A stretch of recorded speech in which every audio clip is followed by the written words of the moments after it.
Welcome to Interview with Impact. This tutorial will give you valuable tips on preparing for interviews to give you the competitive edge. Are you nervous about interviewing? A lot of people are. It's usually the fear of the unknown or unexpected that makes us nervous.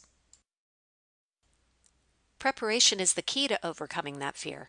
Taking a little time before the interview to learn more about the company, the role, the process, and yourself will give you more confidence in the interview. So how do you prepare? It starts with that first important phone call. When you are contacted to schedule an interview, there are several things you'll want to do to make sure the interview goes smoothly. Write down the day, time, and location of the interview so you don't forget. You should also get a contact phone number for the organizer so that if there is an emergency, like you are sick, you know who to call to reschedule. Ask who you will be interviewing with. If the coordinator is able to share that information, you'll not only have names that you could research on LinkedIn, but you would also get advance notice if you're meeting with more than one interviewer. Be sure you understand where the interview will take place. Get the address so you can map it and ask for further directions if needed, such as where you are supposed to check in once you reach the building. If it is in an area that you are unfamiliar with, drive the route before the interview day. Ensure that you have all the components of your professional outfit: suit, shirt, shoes, padfolio, ready to go. Try on your whole outfit well in advance so you can be sure everything fits and is clean and pressed. Your next step is to learn what you can about the company. You should be able to describe clearly and concisely what the company does to make money and the problem they are solving in the market. The company website is a good place to find out facts about the company, size, location, and structure of organization, but you should also check out their culture by reviewing their social media accounts and searching to see if they've been in the news. Next, you need to be prepared to talk about why you've applied for this particular job with this specific employer. Your elevator speech is a great place to start for this. Your response should focus on your purpose and what you would contribute to the organization if hired.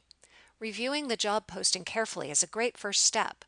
The company is telling you what is important to them for this job, from the technology you need to know to the skills they want you to have. Then you need to get an idea of what's coming, the interviews you can expect, and the types of questions you might get. Processes vary from company to company, and most have a layered approach to interviewing. Most companies have a minimum of 2 types of interviews, and some have many more. Don't expect a job offer on your first interview. A consistent metric used by recruiters is days to fill, meaning how many days from the job posting until the person started work elapsed. The average goal is usually about 45 working days. That's about 9 weeks, so it isn't a speedy process. Most processes usually start with a phone interview, which is a quick way for the hiring company to decide who will come in for an in-person interview and who will be cut from the hiring process. This is an initial screening of the candidates whose resume made the cut thus far. A phone interview is a great start for you because you can have your notes and resume in front of you. It's like an open book test.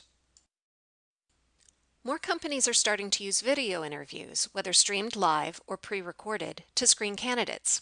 These combine elements of phone and in-person interviews, so you should follow guidelines for both.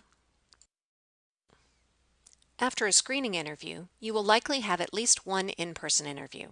This can be a one-on-one conversation with a recruiter, human resources representative, or a hiring manager, or it could be a panel interview where you meet with several people at the same time.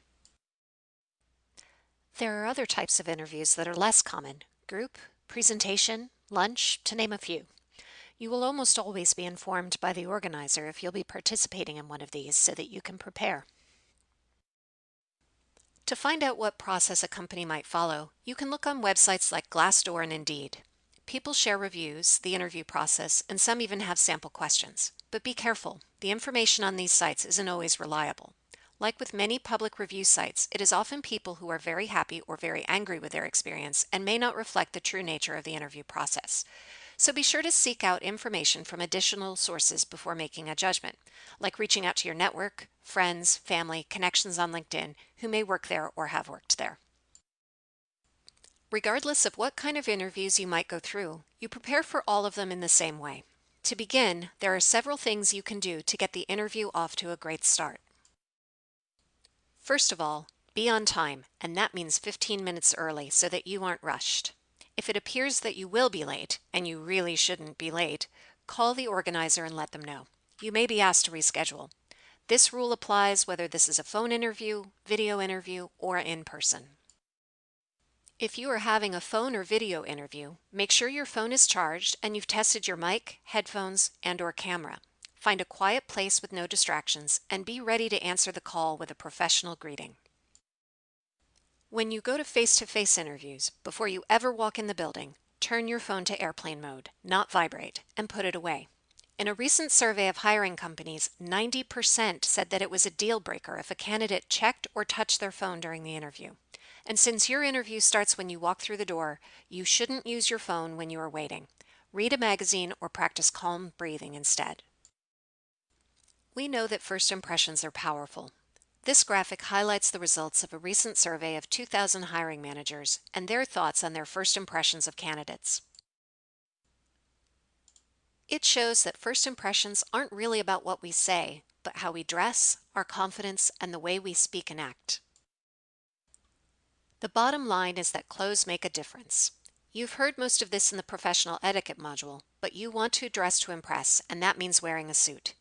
Even if a company has a reputation for having a casual dress code, this does not apply to you on the interview day. And business professional may not be your regular style, but you should definitely wear it for one day. You will have an opportunity to express yourself after you get the job.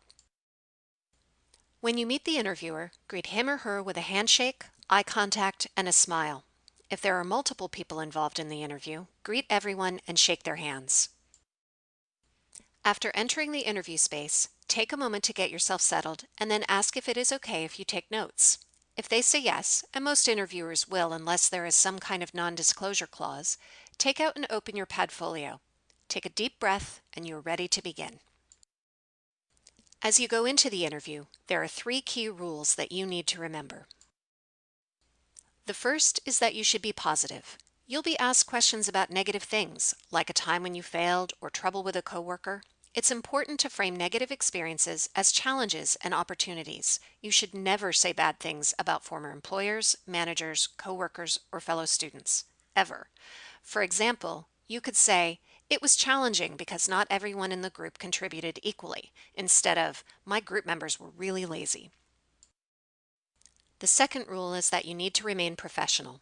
A good interviewer will make you feel at ease, and don't think this is an excuse to use informal language, jargon, or slang, like "occasionally I blow things off," or "ugh, my last employer was a jerk." Your posture, language, and topics should be professional at all times. And third, your answers should focus on the company. Think about why they are asking you these questions. Your answers should show the skills, experience, attitude, or abilities that you will bring to the role. For example, if they ask, "What is something new you'd like a chance to learn?" They don't want to know that you've always wanted to play the piano. That's not going to benefit the company. Instead, they're looking for something like, "I've always wanted to know more about digital marketing." With those rules in mind, you are ready to answer questions. There are many types of questions that interviewers use to learn about your knowledge, skills, and experiences. Questions are going to cover you and your history, your technical skills, your past performance or experience, and how you handle common business situations. As mentioned earlier, the best source of inside information is the job posting. In this example, there are several mentions of organization, planning, and dealing with customers, so you can bet there will be questions about your experience dealing with those things. Let's take a quick look at the most common types of questions. We've already talked about preparing for traditional questions like, "Tell me about yourself," or "Why are you interested in this job?" Keep it business focused and speak clearly and succinctly. It's up to you to show that you are the right person for the job. Behavioral questions are the most common type of question, seeking to see how you've handled situations in the past based on the idea that past performance is the best predictor of future performance. They start with, "Tell me about a time when," or "Give me an example of." Be sure to watch our tutorial on using the STAR framework for answering these types of questions. Companies ask behavioral questions to get an idea of your transferable skills. That is, those skills like communication, problem solving, and initiative that you draw on to perform well in any situation. So you want to be sure the examples you use demonstrate these competencies. You can draw on experiences like internships or jobs, sports team participation, group projects in class, volunteer experience, and so on. You should use examples from a variety of things, not all from one. Here's an example of a page from a typical interview guide used by a company. In one column, it lists the important competency a company wants, like initiative, and the next column has a question that asks you to give an example of dealing with a problem. Tell me about a time when you went above and beyond on a job or project. The interviewer will score you on your response and see how you stack up to other candidates. Here are 10 common situations that interviewers ask about, all tied to competencies. If you think of an example for each of these before the interview, you won't struggle to come up with something on the spot. You can even write down some keywords in your Padfolio, which you can use during the interview to help you remember. But don't write down full answers, because it will be very obvious that you're reading them. You should also be prepared with questions for the interviewer, and these can be written on your pad too. These questions show your interest in the company and indicate you've prepared for the interview. This is not the time to ask about time off, compensation, or what your office will look like. You should keep them job-related and focused. At the conclusion of the interview, there are several things you can do to reinforce the great impression you've already made. First, express gratitude for the opportunity. You should thank the interviewer for the chance to come in and talk about the position. Next, show enthusiasm. One of the biggest mistakes candidates make at the end of an interview is not expressing interest in the job. People want to know you are excited about the position. And finally, ask about the timeline for the process and request a business card to follow up. After the interview, jot down notes that were important learning points, especially if this was the first interview. Make note of what questions they asked, what went well, and what answers didn't. This will help you prepare for the next round. You need to send a thank you note to each person you interviewed with within 24 hours. Only 10% of people do this, and it really makes you stand out. Email is fine, but handwritten notes are also good, especially if you don't have the interviewer's email addresses. And it is a good idea to refer to something you discussed in your interview to help them remember you and your unique qualifications. And that's it. The basics you need to be ready to interview with impact. Taking time to prepare now will let you present your best self. And be sure to check out our other tutorials on resumes, interviewing, networking, and more. Good luck!